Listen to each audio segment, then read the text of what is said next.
ನಮಸ್ಕಾರ ವೀಕ್ಷಕರೇ, ಕೆಜಿಎನ್ ನ್ಯೂಸ್ಗೆ ಸ್ವಾಗತ. ಬೆಳಗಾವಿ ಜಿಲ್ಲೆಯ ಯಮಕನಮರಡಿ ಕ್ಷೇತ್ರದಲ್ಲಿ ಬರುವ ಮಾಸ್ತಿಹೊಳಿ ಗ್ರಾಮದ ಸಮಸ್ಯೆ ಇದು. ಜಮೀನು ನಮಗೆ ಸಾವು ಬಂದರೂ ಬಿಡುವುದಿಲ್ಲ. ಭಾರತ್ ಫೋರ್ಜ್ ಕಂಪನಿ ವಿರುದ್ಧ ಮಾಸ್ತಿಹೊಳಿ ಗ್ರಾಮಸ್ಥರ ಆಕ್ರೋಶ. ಹೌದು ವೀಕ್ಷಕರೇ, ಬೆಳಗಾವಿ ಜಿಲ್ಲೆಯ ಹುಕ್ಕೇರಿ ತಾಲೂಕಿನ ಮಾಸ್ತಿಹೊಳಿ ಗ್ರಾಮದಲ್ಲಿ ಗ್ರಾಮದ ಜನರ ಆಕ್ರೋಶದ ಕಟ್ಟೆ ಒಡೆದಿದೆ.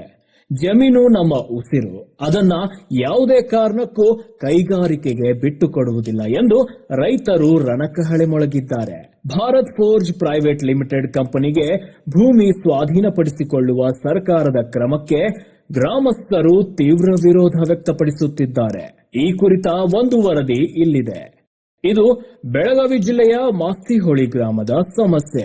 ನೀವೇ ನೋಡಿ, ಇಲ್ಲಿನ ರೈತರ ಮುಖದಲ್ಲಿ ಆತಂಕದ ಜೊತೆಗೆ ಆಕ್ರೋಶ ಎದ್ದು ಕಾಣುತ್ತಿದೆ. ನಮಗೆ ಈ ಭೂಮಿಯೇ ತಾಯಿ, ಈ ಮಣ್ಣನ್ನ ನಂಬಿಯೇ ನಾವು ಬದುಕುತ್ತಿದ್ದೇವೆ. ಕಾರ್ಖಾನೆಗಳ ಹೆಸರಿನಲ್ಲಿ ಫಲವತ್ತಾದ ಜಮೀನನ್ನ ಕಿತ್ತುಕೊಂಡರೆ ನಾವು ಎಲ್ಲಿಗೆ ಹೋಗಬೇಕು ಎಂಬುದು ರೈತರ ನೇರ ಪ್ರಶ್ನೆ. ಯಾವುದೇ ನೋಟಿಸ್ ನೀಡದೆ ಅಥವಾ ಗ್ರಾಮಸ್ಥರ ಒಪ್ಪಿಗೆ ಪಡೆಯದೆ ಭೂಸ್ವಾಧೀನ ಪ್ರಕ್ರಿಯೆ ನಡೆಸಲಾಗುತ್ತಿದೆ ಎಂದು ಗ್ರಾಮಸ್ಥರು ಗಂಭೀರ ಆರೋಪ ಮಾಡಿದ್ದಾರೆ. ನಾವು ಸತ್ತರೂ ಸರಿ 1 ಇಂಚು ಜಮೀನನ್ನು ಕಂಪನಿಗೆ ಬಿಟ್ಟುಕೊಡುವುದಿಲ್ಲ. ಭಾರತ್ ಫೋರ್ಜ್ ಕಂಪನಿಯ ವಿರುದ್ಧದ ಈ ಹೋರಾಟ ಈಗ ಕೇವಲ ಒಂದು ಗ್ರಾಮಕ್ಕೆ ಸೀಮಿತವಾಗಿಲ್ಲ. ಸುತ್ತಮುತ್ತಲಿನ ರೈತರು ಸಹ ಕೈ ಜೋಡಿಸುತ್ತಿದ್ದಾರೆ. ಅಭಿವೃದ್ಧಿಯ ಹೆಸರಿನಲ್ಲಿ ರೈತರ ಅನ್ನ ಕಸಿಯುವ ಪ್ರಯತ್ನ ನಡೆಯುತ್ತಿದೆಯೇ ಎಂಬ ಅನುಮಾನ ಈಗ ಕಾಡುತ್ತಿದೆ. ಮಾಸ್ತಿಹೊಳಿ ಗ್ರಾಮಸ್ಥರ ಈ ಆಕ್ರೋಶಕ್ಕೆ ಸರ್ಕಾರ ಮಣಿಯುತ್ತಾ ಅಥವಾ ಕಂಪನಿಯ ಪರವಾಗಿ ಭೂಸ್ವಾಧೀನ ಮುಂದುವರಿಯುತ್ತಾ ಎಂಬುದನ್ನ ಕಾದು ನೋಡಬೇಕಾಗಿದೆ. ವರದಿ ಮಹಮ್ಮದ್ ಅಲಿ ಬಾಡ್ಕರ್, ಹುಕ್ಕೇರಿ.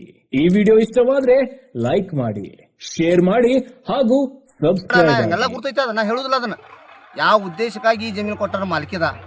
ಈ ನಿಂತು ಹೊಲದಾಗ ಮಾತಾಡ್ತಾನೆ, ಈ ಹೊಲದಾದ್ರು 4 ಎಕರೆ ಜಮೀನು ಆಚೆ ಕಡೆ ಏಕಸ್ ಕಂಪನಿ ತಗೊಂಡಾರ. ಮುಳುಗಡೆ ಪ್ರೈಸ್ ಅಂತ ಕೊಟ್ಟರೆ 118 ಸರ್ವೆ ನಂಬರ್ದಾಗ ಇದು ಮಾಲಕಿ ಜಮೀನು. ಅವರು ಈ ಯಾವ ಉದ್ದೇಶಕ್ಕೆ ಕೊಟ್ಟಾರ ತಿಳ್ಕೊಂಡು ಮಾತಾಡ್ಬೇಕು. ಅವರು ಆ ಉದ್ದೇಶ ಕೊಟ್ಟದ ಬೇರೆ ಐತೆ ಅಂದ್ರೆ ನೀವು ಅವ್ರೊಂದು ದಂಧೆಗೆ ಮಾಡ್ತಾರೋ ಆ ದಂಧೆಗೆ ಮಾಡಬೇಡ್ರಿ. ಈ ಜಮೀನು ಕೊಡ್ತಪ್ಪ, ಜಮೀನು ಮಾಡ್ಕೊಂಡು ಚಿನ್ನತ ಕೊಟ್ಟಾರ ಅವ್ರಿಗೆ. ಈಗ ಬಂದು ಮತ್ತೆ ಫ್ಯಾಕ್ಟ್ರಿ ಕೊಡ್ತಾರಪ್ಪ ಅಂದ್ರೆ ನಾವು ಫ್ಯಾಕ್ಟ್ರಿಗೆ ಒಂದು ಫ್ಯಾಕ್ಟ್ರಿ ಬಂದು ಹೋಗ್ತಂದ್ರೆ ಇಡೀ ಫ್ಯಾಕ್ಟ್ರಿ ಎಲ್ಲ ಕವರ್ ಮಾಡ್ತೈತೆ ನಮ್ಮ ಹೊಲ ಎಲ್ಲ. ನಾವು ಅವಾಗ ಎಲ್ಲಿ ಹೋಗೋಣ? ಅವ್ರು ಮತ್ತೆ ಹೇಳ್ತಾರೋ ಏಜೆಂಟ್ ಅದಾರು, ಹಂಗೆ ಅದಾರು. ನಾವು ಏಜೆಂಟ್ರಲ್ಲ, ನಾವು ಏಜೆಂಟ್ಗೆ ಮಾಡೋಕೆ ಹೋಗಿಲ್ಲ. ಎಲ್ಲ ಕೂಡಿದ ರೈತರು ಅದ. ನಾವು ಬಾಳೇಶ ನಮ್ಮ ಲೀಡರ್ ಇನ್ಕಲೇ ಮೀನು ನೀರಾವರಿ ನಿಗಮದಾಗ ಧರಣಿ ಮಾಡಕತ್ರ ಇಡೀ ಬೆಳಗಾವಿ ಜಿಲ್ಲಾ ಮಂದಿ ನೋಡಿದ್ದು ನಮ್ಮದು. ಮಾಸ್ತೋಳಿದ ಏನು ಅನ್ನೋದು ಸ್ವತಃ ನೀರಾವರಿ ಎಮ್ ಡಿ ಬಂದಿದ್ರಿ ಬೆಂಗಳೂರಿಂದ. ಎಮ್ ಡಿನ ಸಕಟ್ ಬಿಟ್ಟಿಲ್ಲ ನಾವು. ಉದಯ ಹಿರೇಮಠ ಅಂತ 100% ನೀರಾವರಿ ಐತಿ. ಈಗಾಗಲೇ ನಾವು 1975ರಾಗ ನಿರಾಶ್ರಿತರಾಗಿದ್ದೆವು. ಈಗೆಲ್ಲ ನಮ್ಮ ಜಮೀನು ಸಾಗ ಮಾಡ್ಕೊಂಡು ನಾವು ಉಪಜೀವನ ಮಾಡತ್ತವು. ನಾವು ಒಂದು 10 ಮಂದಿಗೆ ದಿನ ಕೆಲಸ ಕೊಡುವಂಗದವು. ಇಲ್ಲಿ ಬಾಜುನೇ ಫ್ಯಾಕ್ಟ್ರಿ ಐತೆ. ಒಬ್ಬನ ಅವ್ರು ತೊಗೊಂಡಿಲ್ಲ, ಹುಡುಗನು ಕಸ ಹುಡುಗಕ್ಕೆ ತೊಗೋತಾರ. ನಮ್ಮ ಶಾಲೆಗಿಲ್ಲ, ಯಾಕಂದ್ರೆ ನಮ್ಮ ತಂದೆ ತಾಯಿಗಳು ಶಾಲೆ ಕಲಿಸಿಲ್ಲ. ಅದಕ್ಕಾಗಿ ಈಗ ಫಸ್ಟ್ ಒಂದು ಫ್ಯಾಕ್ಟ್ರಿ 40 ಎಕರೆ ಅಂತ ಬರ್ತಾರೋ. ನಂತರ ನಮ್ಮ ಜಮೀನು ಹೊಳಿ ದಂಡಿ ಮಟ್ಟ ಎಲ್ಲನೂ ತೊಗೋತಾರೆ. ಯಾಕಂದ್ರೆ ಇದು ಏರಿಯಾ ಚಲೋ ಐತಿ. ಅದರ ಸಂಬಂಧ ಎಲ್ಲ ಫ್ಯಾಕ್ಟ್ರಿ ಅವ್ರ ಕಣ್ಣು ಇಲ್ಲೇ ಐತಿ. ಅದಕ್ಕಾಗಿ ನಾವು ಯಾವುದೇ ಕಾರಣಕ್ಕೆ ನಮ್ಮ ಜೀವನಹಾರನು ನಾವು ಭಾರತ್ ಫೋರ್ಜ್ ಕಂಪ್ನಿ ಆಗಲಿ ಯಾವುದೇ ಕಂಪ್ನಿ ಆಗಲಿ 1 ಇಂಚು ಜಮೀನು ಕೊಡೋದಿಲ್ಲ. ಒಂದು ವೇಳೆ ಇಷ್ಟಕ್ಕೆ ಸ್ಟಾಪ್ ಮಾಡ್ರು ಇಲ್ಲಂದ್ರೆ ನಾವು ವಿಸದ ಬಾಟ್ಲೆ ತೊಗೊಂಡು DC ಆಫೀಸ್, SP ಆಫೀಸ್, ಸರ್ಕಾರ ಲೆವೆಲ್ದಾಗ ನಮ್ಮ ಜೀವ ಬಿಟ್ಟವ್ಕರೆ 1 ಇಂಚು ಜಮೀನು ನಾವು ಕೊಡೋದಿಲ್ಲ. ಅಲ್ಲಿ ಮಣಗುತ್ತಿ ಜಮೀನು ಐತಿ, ಒಂದು 20 ಎಕರೆ ರೈತ ಕೊಡಲೆ. ಮಣಗುತ್ತಿ ಜಮೀನ ನಮ್ಮ ಹದ್ದಿ ಒಳಗೈತಿ. ಆ ಫ್ಯಾಕ್ಟ್ರಿ ಕಟ್ಟೋದ್ರಿಂದ ಮಣಗುತ್ತಿಗೆ ಇಫೆಕ್ಟ್ ಐತಿ, ನರಸಿಂಗಪುರಕ್ಕೆ ಐತಿ, ಹುಣೂರ್ಗೆ ಐತಿ, ನಮಗೂ ಐತಿ.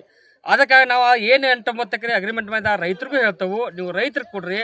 ಅವ್ರು ಕೊಟ್ಟಿರಂದ ಹವಾಮಾನ ಕೆಡ್ತೈತಿ, ನಮ್ಮ ಎಲ್ಲ ಜಮೀನು ಹೋಗ್ತಾವೆ. ಅದಕ್ಕಾಗಿ ನಾವು ಯಾರ ವಿರುದ್ಧ ಅಲ್ಲ, ಇಲ್ಲ ನಾವು ರೈತರಿಗೋಸ್ಕರ ಹೋರಾಟ ಮಾಡ್ತಾವೆ. ಸರ್, ಯಾರು ಒತ್ತಡ ಐತ್ರಿ ರೈತರು ಭೂಮಿ ಕೊಡ್ಬೇಕಂದ? ಏನ್ರಿ ಫ್ಯಾಕ್ಟ್ರಿಗೆ ಭೂಮಿ ಕೊಡ್ಬೇಕಂದ್ರೆ ರೈತರ ಮೇಲೆ ಯಾರ್ದು ಒತ್ತಡ ಐತಿ? ಕಂಪನಿ ಅವ್ರದ್ದು ಐತ್ರಿ. ಆತ ತಿಳ್ಕೊ, ನಿನ್ನೆ ಒಂದು 200 ಹುಡುಗರನ್ನ ಕಳಿಸಿ ಉತ್ತರ ರೋಡಿಗೆ ನಿಲ್ಲಿಸಿ ನಮಗೆ ಕೊಡಾಕ ಐತತ್ತ ಅವ್ರ ಸಂಬಂಧ ಇಲ್ಲ. ಅಂದ್ರೆ ಮಂದಿಗೆ ಇನ್ನು ಮುಂದೆ ಯಾರಿಗೆ ನಮ್ಮ 4-5 ಊರಾಗ ಒಂದು ಕೂದಲು ದೆಕ್ಕೆತ್ತರು ಭಾರತ್ ಫೋರ್ಜ್ ಕಂಪ್ನಿನ ಕಾರಣ. ನೇರವಾಗಿ ಕಂಪ್ಲೇಂಟ್ ಅವರ ಯಾರಿಗೆ ಒಂದು ಜೀವಕ್ಕೆ ದೆಕ್ಕೆ ಐತ್ರ ಯಾರ ಹೊಡ್ಸ್ಕೊಂಡು ಅವ್ರ ಅವರ ಕಾರಣ. ಓಕೆ ಸರ್, ಹೇಳಿ ಸರ್, ಏನಾಗಿತ್ತು ಇಲ್ಲಿ ಸಮಸ್ಯೆ? ನಾವು ಮಾಸ್ತಿಹೊಳಿ ಗುರುನಟ್ಟಿ ಗ್ರಾಮ ಸಂತೋಷ್ ಪಾಟೀಲ್ ಅಂತೇಳಿ ರೈತರಿಗೆ ಮಾತಾಡೋದ. ನಮ್ಮಲ್ಲಿ ಸಮಸ್ಯೆ ಏನಾಗಿದೆ ಅಂದ್ರೆ ಸರ, ಸಮಸ್ಯೆ ಕಂಪ್ನಿಯವರು ಭಾರತ್ ಫೋರ್ಜ್ ಕಂಪ್ನಿ ಅಂತೇಳಿ ಬಂದು ಇಲ್ಲಿ ರೈತರ ಜಮೀನುಗಳನ್ನು ದಬ್ಬಾಳಿಕೆಯಿಂದ ಖರೀದಿ ಮಾಡಿ ರೈತ ಜಮೀನುಗಳನ್ನು ತೊಗೊಳಕತ್ತಾರು ದಲ್ಲಾಳಿಗಳು ಹಚ್ಚಿ. ಇದಕ್ಕೆ ನಮ್ಮ ಫಲವತ್ತಾದಂಥ ಭೂಮಿ ಅದ. ನಮಗೆ ಊರಿಗೆ ನಮಗೆ ಇಷ್ಟ ಇರೋದ ಭೂಮಿ. ನಾವು ಕೃಷಿಕರ ಮಂದಿ, ಹಳ್ಳಿ ಜನ, ಕೃಷಿನೇ ಅವಲಂಬನೆ. ನಮಗೆ ಕೃಷಿ ಅವಲಂಬನೆಯಿಂದ ನಾವು ಸುಧಾರಣೆ ಮಾಡ್ಕೋತ ಇಲ್ಲಿ ತನಕ ಬಂದೇವಿ. 1974 ಮುಳುಗಡೆ ಆಗಿ ನಮಗೆ ಈ ಜಮೀನು ಕೊಟ್ಟಿದ್ದಾರೆ. ಈ ಜಮೀನು ಬಡ್ಡಿಗೆ ಒಂದು 20 ಎಕರೆ ಮಣಗುತ್ತಿ ಅವ್ರದ ಜಮೀನು ಐತಿ.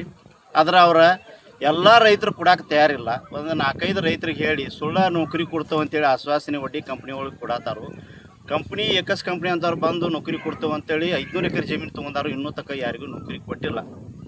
ನಾವು ಅಲ್ಪ ಸ್ವಲ್ಪ ಸಾಲಿ ಕಲ್ತೀವಿ. ಪ್ರೈವೇಟ್ ನೌಕರಿ ಮಾಡ್ಬೇಕಂದ್ರೂ 1-2 ತಿಂಗಳು ತೊಗೋತಾರೆ, ಬ್ರೇಕ್ ಮಾಡ್ತಾರೆ, ಈ ರೀತಿ ಮಾಡತ್ತಾರ. ಇದು ನಮಗೆ ಅನುಭವ ಆಗೈತಿ. ಇನ್ನು ಮುಂದೆ ನಮಗೆ ಜಮೀನು ಯಾವುದೇ ರೀತಿ ಕೊಡೋಕ್ಕಾಗೋದಿಲ್ಲ. ಸಂಪೂರ್ಣ ರೈತರು ಎಲ್ಲ ವಿರೋಧ ಐತಿ. ಯಾವುದೇ ಕಂಪ್ನಿ ಬಂದರೂ ನಾವು ಜಮೀನುಗಳನ್ನ ಕೊಡೋಂಗಿಲ್ಲ. ನಾವು ಕೃಷಿ ಅವಲಂಬಿತ ನಾವು ಮಂದಿ.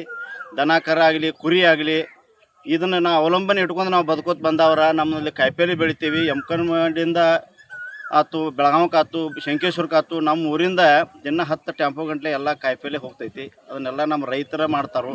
ಹೊರಗಡೆ ಇಲ್ಲಿ ಯಾರು ಹೋಗಂಗಿಲ್ಲ.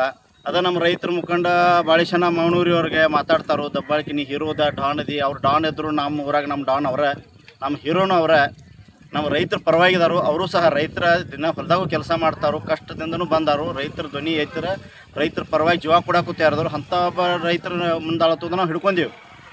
ಅವ್ರನ್ನ ಇವರು ಟಾರ್ಗೆಟ್ ಮಾಡಿ ಕಂಪ್ನಿಯವರು ಮಾತಾಡೋದ್ರಿಂದ ಅವ್ರು ಅದಕ್ಕೆ ಯಾರು ಹೆದರಂಗಿಲ್ಲ. ರೈತರ ಜೀವ ಕೊಡಕ್ಕೂ ತಯಾರ, ವಿಷ ಕುಡಿಯೋಕ್ಕೂ ತಯಾರ. ಆದ್ರೆ ಯಾವುದೇ ರೀತಿ ಜಮೀನು ಮಾತ್ರ ಕೊಡಂಗಿಲ್ಲ ಅಂತೇಳಿ ಇದೊಂದು ಎಚ್ಚರಿಕೆವಾದ ಮಾತನ್ನು ನಾವು ರೈತರ ಪರವಾಗಿ ಹೇಳ್ತೀವಿ. ತಮ್ಮ ಹೆಸರು? ಸಂತೋಷ್ ಪಾಟೀಲ್ ಅಂತ. ಓಕೆ ಸರ್, ಹೇಳಿ ಸರ್, ಏನಾಗಿತ್ತು ಇಲ್ಲಿ ಸಮಸ್ಯೆ? ನಾವು ಮಾಸ್ತಿಹೊಳಿ ಗುರುನಟ್ಟಿ ಗ್ರಾಮ ಸಂತೋಷ್ ಪಾಟೀಲ್ ಅಂತೇಳಿ ರೈತರಿಗೆ ಮಾತಾಡೋದ. ನಮ್ಮಲ್ಲಿ ಸಮಸ್ಯೆ ಏನಾಗಿದೆ ಅಂದ್ರೆ ಸರ, ಸಮಸ್ಯೆ ಕಂಪ್ನಿಯವರು ಭಾರತ್ ಪೂಂಜ್ ಕಂಪ್ನಿ ಅಂತೇಳಿ ಬಂದು ಇಲ್ಲಿ ರೈತರ ಜಮೀನುಗಳನ್ನು ದಬ್ಬಾಳಿಕೆಯಿಂದ ಖರೀದಿ ಮಾಡಿ ರೈತ ಜಮೀನುಗಳನ್ನು ತೊಗೊಳಕತ್ತಾರು ದಲ್ಲಾಳಿಗಳು ಹಚ್ಚಿ. ಇದಕ್ಕೆ ನಮ್ಮ ಫಲವತ್ತಾದಂಥ ಭೂಮಿ ಅದ. ನಮಗೆ ಊರಿಗೆ ನಮಗೆ ಇಷ್ಟ ಇರೋದ ಭೂಮಿ. ನಾವು ಕೃಷಿಕರ ಮಂದಿ, ಹಳ್ಳಿ ಜನ, ಕೃಷಿನೇ ಅವಲಂಬನೆ. ನಮಗೆ ಕೃಷಿ ಅವಲಂಬನೆಯಿಂದ ನಾವು ಸುಧಾರಣೆ ಮಾಡ್ಕೋತ ಇಲ್ಲಿ ತನಕ ಬಂದೇವಿ. 1974 ಮುಳುಗಡೆ ಆಗಿ ನಮಗೆ ಈ ಜಮೀನು ಕೊಟ್ಟಿದ್ದಾರೆ. ಈ ಜಮೀನು ಬಡ್ಡಿಗೆ ಒಂದು 20 ಎಕರೆ ಮಣಗುತ್ತಿ ಅವ್ರದ ಜಮೀನು ಐತಿ. ಆದ್ರೆ ಅವರ ಎಲ್ಲ ರೈತರು ಕೊಡಕ್ಕೆ ತಯಾರಿಲ್ಲ. ಒಂದು 4-5 ರೈತರಿಗೆ ಹೇಳಿ ಸುಳ್ಳ ನೌಕರಿ ಕೊಡ್ತೇವೆ ಅಂತೇಳಿ ಆಶ್ವಾಸನೆ ಒಡ್ಡಿ ಕಂಪ್ನಿಗಳಿಗೆ ಕೊಡತ್ತಾರು. ಕಂಪ್ನಿ ಎಕಸ್ ಕಂಪ್ನಿ ಅಂತವ್ರು ಬಂದು ನೌಕರಿ ಕೊಡ್ತೇವೆ ಅಂತೇಳಿ 500 ಎಕರೆ ಜಮೀನು ತೊಗೊಂಡಾರು. ಇನ್ನೂ ತನಕ ಯಾರಿಗೂ ನೌಕರಿ ಕೊಟ್ಟಿಲ್ಲ. ನಾವು ಅಲ್ಪ ಸ್ವಲ್ಪ ಸಾಲಿ ಕಲ್ತೀವಿ. ಪ್ರೈವೇಟ್ ನೌಕರಿ ಮಾಡ್ಬೇಕಂದ್ರೂ 1-2 ತಿಂಗಳು ತೊಗೋತಾರೆ, ಬ್ರೇಕ್ ಮಾಡ್ತಾರೆ, ಈ ರೀತಿ ಮಾಡತ್ತಾರ. ಇದು ನಮಗೆ ಅನುಭವ ಆಗೈತಿ. ಇನ್ನು ಮುಂದೆ ನಮಗೆ ಜಮೀನು ಯಾವುದೇ ರೀತಿ ಕೊಡೋಕ್ಕಾಗೋದಿಲ್ಲ. ಸಂಪೂರ್ಣ ರೈತರು ಎಲ್ಲ ವಿರೋಧ ಐತಿ. ಯಾವುದೇ ಕಂಪ್ನಿ ಬಂದರೂ ನಾವು ಜಮೀನುಗಳನ್ನ ಕೊಡೋಂಗಿಲ್ಲ. ನಾವು ಕೃಷಿ ಅವಲಂಬಿತ ನಾವು ಮಂದಿ. ದನ ಕರ ಆಗಲಿ, ಕುರಿ ಆಗಲಿ, ಇದನ್ನು ನಾವು ಅವಲಂಬನೆ ಇಟ್ಕೊಂಡು ನಾವು ಬದುಕೋತ ಬಂದವ್ರ. ನಮ್ಮಲ್ಲಿ ಕಾಯಿಪಲ್ಲೆ ಬೆಳಿತೀವಿ. ಯಮಕನಮಡಿಯಿಂದ ಆಯ್ತು, ಬೆಳಗಾವಕ್ಕೆ ಆಯ್ತು, ಶಂಕೇಶ್ವರಕ್ಕೆ ಆಯ್ತು, ನಮ್ಮ ಊರಿಂದ ದಿನ 10 ಟೆಂಪೋ ಗಂಟಲೆ ಎಲ್ಲ ಕಾಯಿಪಲ್ಲೆ ಹೋಗ್ತೈತಿ. ಅದನ್ನೆಲ್ಲ ನಮ್ಮ ರೈತರ ಮಾಡ್ತಾರೆ. ಹೊರಗಡೆ ಯಾರು ಹೋಗಂಗಿಲ್ಲ. ಅದ ನಮ್ಮ ರೈತರ ಮುಖಂಡ ಬಾಳಿಶನ ಮೌನೂರಿ ಅವ್ರಿಗೆ ಮಾತಾಡ್ತಾರೋ, ದಬ್ಬಾಳಿಕೆ ನೀ ಹೀರೋದ ಡಾನ್ ಅದಿ, ಅವ್ರು ಡಾನ್ ಇದ್ರು ನಮ್ಮ ಊರಾಗ ನಮ್ಮ ಡಾನ್ ಅವರ, ನಮ್ಮ ಹೀರೋನು ಅವರ. ನಮ್ಮ ರೈತರ ಪರವಾಗಿದಾರು. ಅವರು ಸಹ ರೈತರ ದಿನ ಹೊಲದಾಗೂ ಕೆಲಸ ಮಾಡ್ತಾರೋ, ಕಷ್ಟದಿಂದನೂ ಬಂದಾರು. ರೈತರ ಧ್ವನಿ ರೈತರ ಪರವಾಗಿ ಜೀವ ಕೊಡಕ್ಕೂ ತಯಾರದವ್ರು. ಅಂಥ ಒಬ್ಬ ರೈತರ ಮುಂದಾಳತ್ತದ ನಾವು ಹಿಡ್ಕೊಂಡೀವಿ.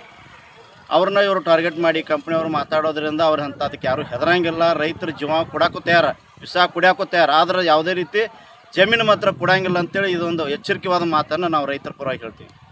ತಮ್ಮ ಹೆಸರು ಸರ್? ತಮ್ಮ ಹೆಸರು? ಸಂತೋಷ್ ಪಾಟೀಲ್ ಅಂತ. ಏನಾಗೋದೈತಿ, ಆ ರೈತಗ ಬೇಡ ಅವ್ ಕುಡಾವಣ ಹೊಲ ಒಬ್ಬ ರೈತಗೆ ಕೊಡಲಿ, ಮತ್ತು 1 ಲಕ್ಷ ಜಾಸ್ತಿ ತೊಗೊಲಿ. ಮತ್ತು ಇದೇ ಉದಾಹರಣೆ, ಏಕಸ್ ಫ್ಯಾಕ್ಟ್ರಿ ಕಟ್ಟಾಕ ಜಮೀನು ತೊಗೊಂಡ್ರು, ನೌಕರಿ ತೊಗೋತೀವಂದ್ರು, ಅಲ್ಲಿ ಒಬ್ಬರು ನೌಕರಿ ತೊಗೊಂಡಿಲ್ಲ. ಅದು ಮೊಲಾಸಿಸ್ ಬಂದು ನಮ್ಮ ಊರು ಸಮೀಪ ಬಂದು ಹರಿದು ವಾಸ ಬಂದು ದನಗಳು ನೀರು ಕುಡಿಯೋಕೆ ಜನರಿಗೆ ರೋಗ ಬರತೈತಿ. ಆ ಉದ್ದೇಶಕ್ಕಾದ ನಮ್ಮ ನೈಸರ್ಗಿಕ 5 ಊರದೆಲ್ಲ ಹಾಳಾಗ್ತೈತಿ. ಇನ್ನು ಮುಂದೆ ಇಲ್ಲಿ ಯಾವ್ದು ಫ್ಯಾಕ್ಟ್ರಿನೂ ಬರಗೊಡಂಗಿಲ್ಲ. ಇದು ಬರಾಕೈತಪ್ಪ ಅಂದ್ರೆ ನಮ್ಮ ಹೋರಾಟ ಹೆಂಗೈತೆ ಅಂದ್ರೆ ನಿರಂತರ ಅಹೋರಾತ್ರಿ ನಿರಂತರ ಧರಣಿ, ರಾಜ್ಯ ಮಟ್ಟದಲ್ಲೇ ಇಡೀ ದೇಶ ಮಟ್ಟದಲ್ಲಿ ಧರಣಿ ಆಗೋಂಗೆ ನಾವು ಇದನ್ನು ಬಿಡದ ಕಾಪಾಡ್ಕೋತೇವೆ ಭೂಮಿ. ಮತ್ತು ಯಾರು ರೈತರು ಕೊಡೋರಿದ್ರು ರೈತರಿಗೆ ಕೊಡಬೇಕು. ಇದೇ ನಮ್ಮ ಅನಿಸಿಕೆ.